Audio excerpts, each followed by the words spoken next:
আর যদি না যায় সম্পর্কের মধ্যে লিপ্ত হয়ে যায়, তোমার ছেলে যদি ডমিনো ফ্রি ফায়ার খেলায়, তোমার ছেলে যদি ফজরের নামাজ পড়ে ক্রিকেট খেলায়, তোমার ছেলে ঈশার নামাজ পড়ে যদি ফুটবল খেলায়, তোমার ছেলে যোহরের নামাজ পড়ে যদি খেলার মধ্যে লিপ্ত থাকে, তুমি বাবা যদি তোমার ছেলেরে তুমি বাধা না দাও, তোমার ছেলেরে যদি নামাজি তুমি না বানাও, তোমার মেয়ের সামনে তুমি মায়ের সামনে তোমার মেয়ে যদি বেফার তৈয়া তুমি চলাফেরা করে, তুমি মা যদি বাধা না দাও, দুনিয়ার সারা মানুষও তোমার মেয়ে আর ছেলের লগে দোয়া করলেও আল্লাহ জান্নাত কোনোদিন দিতা নাই।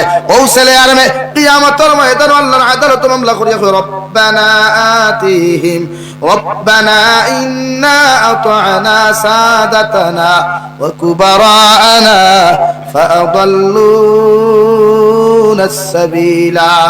আয় মাওলা কারীম, আমার মার কারণে আমি নাফরমান হইলাম, আমার বাবার কারণে আমি জমিনের তরিমক কারাম নাফরমান হইলাম রে দয়াল। আমার বাবা মা আমার জীবনে কোনোদিন বাধা দেয় নাই, সারাটা রাত হেডফোন লাগাইয়া গান শুনতাম, আমার বাবা দেখেও আমার কোনোদিন বাধা দিল না, আবার মায়ে দেখেও আমার কোনোদিন বাধা দেয় নাই।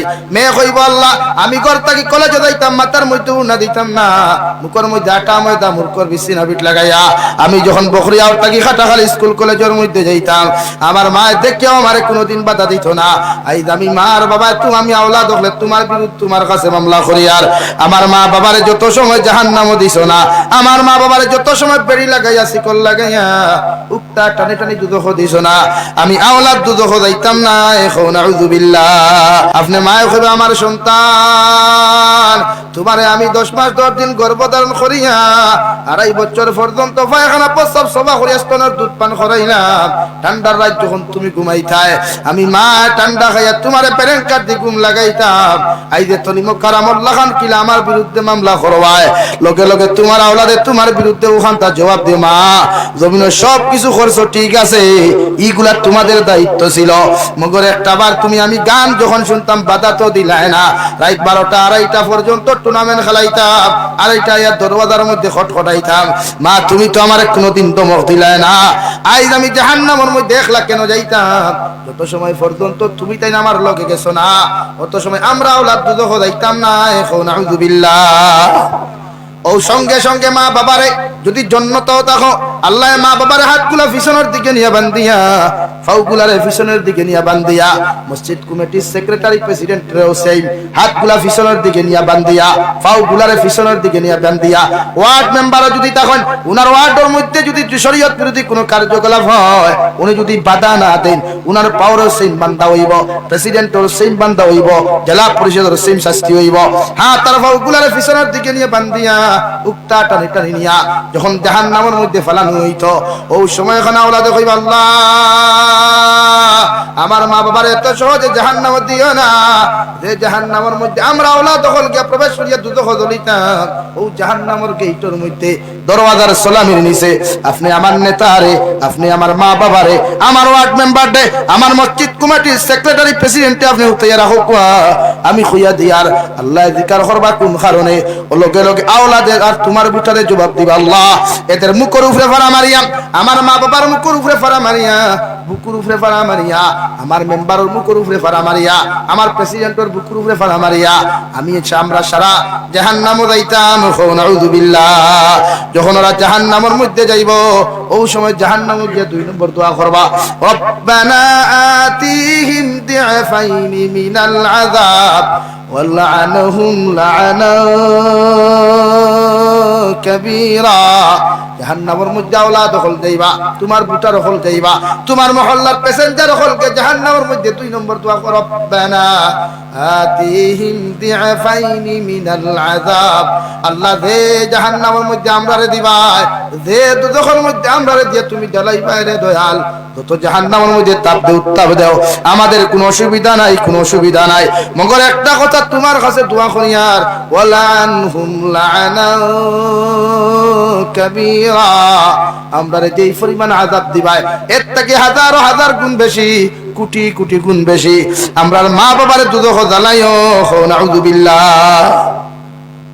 এর লাগি যারা মা বাবা আছেন, যারা গার্জেন জিম্মাদার হল আছেন, নিজের জিম্মাদারিটা সঠিকভাবে আদায় করিয়া যাও, অথবা কিয়ামতের ময়দানে প্রতিটা জিম্মাদার করে আল্লাহ জিকির করবা। মাদ্রাসার যদি হুজুর তুমি হও না কেন, যত আল্লাহওয়ালা যত মুত্তাকি পরহেজগার হও না কেন, তুমিও যদি তোমার মাদ্রাসার দায়িত্ব আদায় করতে না পারো, তুমিও যদি তোমার মহল্লার হক আদায় করতে না পারো, কিয়ামতের দিন তোমার জিম্মাদারির ব্যাপারে আল্লাহ তোমার অধিকার করবা। আমি জাবির হুসাইনও যদি কুচ্চুর জিম্মাদার থাকি, আমার যে জিম্মাগুলো আল্লাহ জমিন দিয়া দিছে ও জিম্মাটাও যদি আদায় করতাম না পারি, আপনারা সামনে যত লম্বা বয়ান করি না কেন, যত লম্বা নসিহত করি না কেন, কিয়ামতের ময়দানে আল্লাহ আমি জাবির হুসাইনটাও অধিকার করবো। রে জাবির, দুনিয়ার জমিনে তোমার এত সম্মান আর ইজ্জত দিয়েছিলাম, তুমি তোমার জিম্মাদারিটা কেমন ভাবে আদায় করলাই? আমি জাবির হুসাইনে যদি আল্লাহর সামনে কেন আদায় করতাম না পারি, আল্লাহ আমার বয়ানের দিকে তাকাইতো নাই, আমার পাগড়ির দিকে তাকাইতো নাই, আমার দুব্বার দিকে তাকাইতো নাই। আল্লাহ আমার মতো মানুষের বেড়িয়ার শিকল লাগাইয়া জাহান্নাম দিতে দ্বিধাবোধ করতো না। নাউযুবিল্লাহ। এর লাগি আমার মুসলমান ভাইরা, আল্লাহ তারে যে জিম্মাদারিটা জমিনের মধ্যে দিয়েছেন, তোমার মহল্লার মধ্যে গান বাজনা কেন হয়? তোমার মহল্লার মধ্যে সুদর বাজার গরম হয় কেন?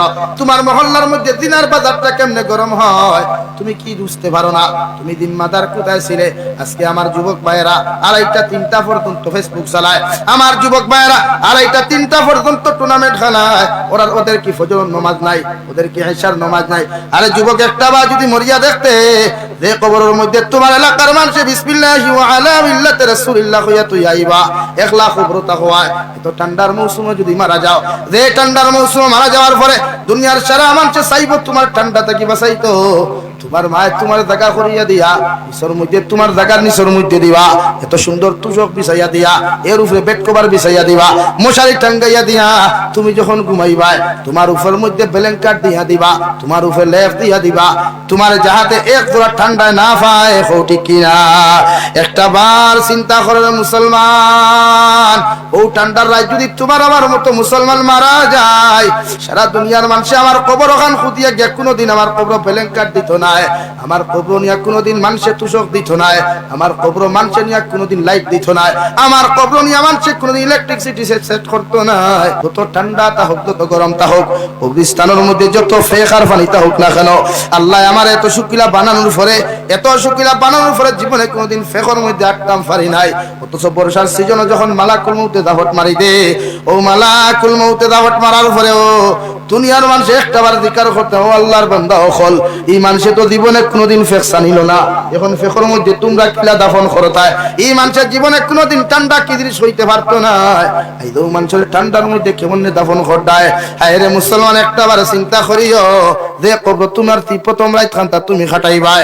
আল্লাহর নবী মুহাম্মদুর রাসূলুল্লাহ সাল্লাল্লাহু তাআলা আলাইহি ওয়াসাল্লাম ফরমায়, তোমার যে সময় তোমার আত্মীয়স্বজনে, তোমার এলাকার মানুষে বিসমিল্লাহি ওয়া আলা মিল্লাতি রাসূলিল্লাহ হইয়া নিয়া তোমার মতো মানুষের যখন কবরস্থানের মধ্যে দাফন করবা, তোমার বা তোমার সানির উপরে, তোমার কবরস্থান বাসর সানি দিয়া খোলা পাতা বিছাইয়া হাজার মানুষের তোমার মাটি দিবা।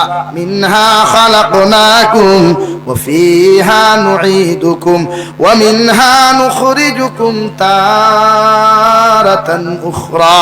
3 মুষ্টি মাটি দিয়া যাইবা, 40 কদম যাওয়ার লগে লগে দুইজন নেকির আর মুনকির আইবা, তোমার জিন্দা করা হবে। তোমার মাথার বান খুলিয়া যে তোমার দুনিয়ার মানুষে তোমারে তুই আইসলা, ফেরেশতা হলে তোমার জিন্দা করবা, জিন্দা করিয়া তোমারে বসাইবা, বসাইয়া তোমার 1 নম্বর সওয়াল করবা, আমার রব্বুক, ও আল্লাহর গোলাম, তোমার মুখের মধ্যে তো দেখতে তারিফ হওয়া যায় না, তোমারে আমি আর কি সওয়াল করতাম? তোমার মাথার চুল দেখার লগে লগে ফেরেশতা হলে আর মায়া করতা না রে ভাই।